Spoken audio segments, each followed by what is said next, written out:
दूसरे दिन पेच का बर्थडे होता है तो सब उसे विश करते हैं। इधर रूट भी पेच का वेट कर रहा होता है। तभी वहाँ पोम आता है और रूट से पूछता है, क्या आप पेच का वेट कर रहे हैं? तो रूट कहता है नहीं। तो पोम कहता है कि वो नहीं आएगी। क्या आप भूल गए, आपने ही उसे यहाँ आने से मना किया था। ये सुनकर रूट कहता है, मैं पेच का वेट नहीं कर रहा। तभी डोरबेल बजती है और रूट पीछे मुड़कर देखने लगता है। तो पोम उसे देखकर हंसता है और जाकर गेट खोलता है। रूट भी उसके पीछे जाता है। तो वो दोनों देखते हैं कि किसी ने लैन की फोटो रखी होती है और फिर रूट लैन और मूक को फोटो दिखाता है और सब मिलकर सीसीटीवी फुटेज देखते हैं, लेकिन सीसीटीवी फुटेज में उन्हें अटैकर का फेस नहीं दिखता। दूसरे दिन मूक और लैन ऑफिस आते हैं तो मूक को लगता है कि कोई उन दोनों का पीछा कर रहा है। तो मूक लैन को अपने पीछे कर लेती है। तो लैन पूछता है, क्या हुआ? तो मूक कहती है, मुझे लगता है कोई हमारा पीछा कर रहा है, और वहाँ से जाने लगती है। तो लैन उसे रोककर कहता है, अगर अटैकर तुम्हारे सामने आ गया तो तुम क्या करोगी? तो मूक कहती है, तुम मेरा जवाब बहुत अच्छे से जानते हो, फिर क्यों पूछ रहे हो? तो लैन कहता है, तुम्हें जरूरत नहीं है अपनी लाइफ मेरी वजह से खतरे में डालने की। ये सुनकर मूक कहती है, अगर ऐसा ही मेरे साथ हो रहा होता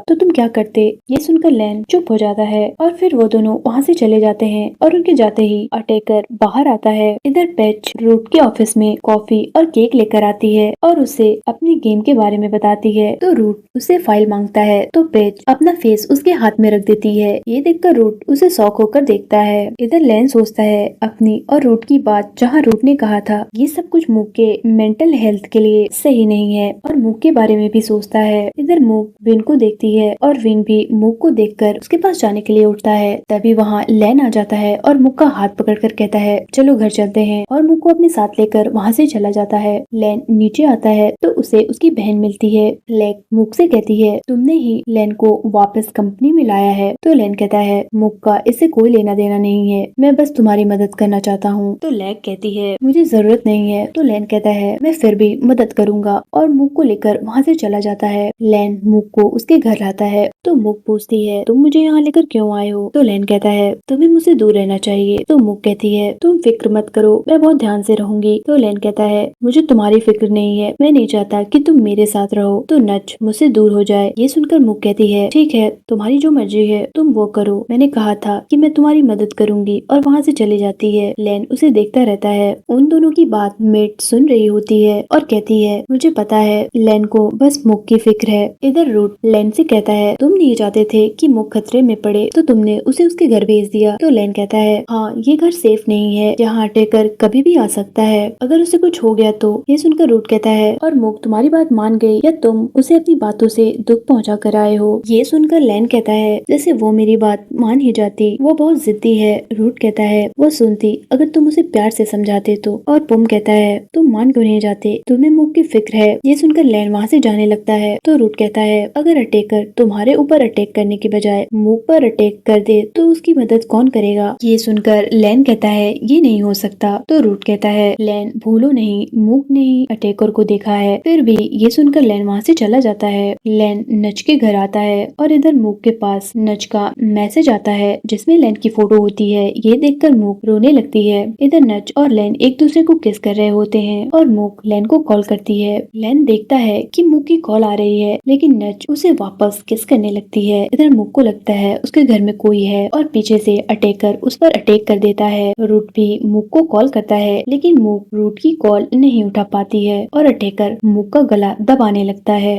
और जब रूट की कॉल मूक नहीं उठाती तो रूट पेच को कॉल करता है। पेच रूट से कहती है, क्या तुम मुझे मिस कर रहे हो? तो रूट कहता है, मुझे मूक से बात करनी है, वो मेरी कॉल नहीं उठा रही है, क्या तुम मेरी बात उसे करा दोगी? तो पेच कहती है, तो आप कोशिश करते रहो, या हो सकता है मूक आपसे बात ही नहीं करना चाहती, और फोन रख देती है। इधर अटैकर मूक का गला दबा रहा होता है। मूक की सांसें अब रुकने लगती है।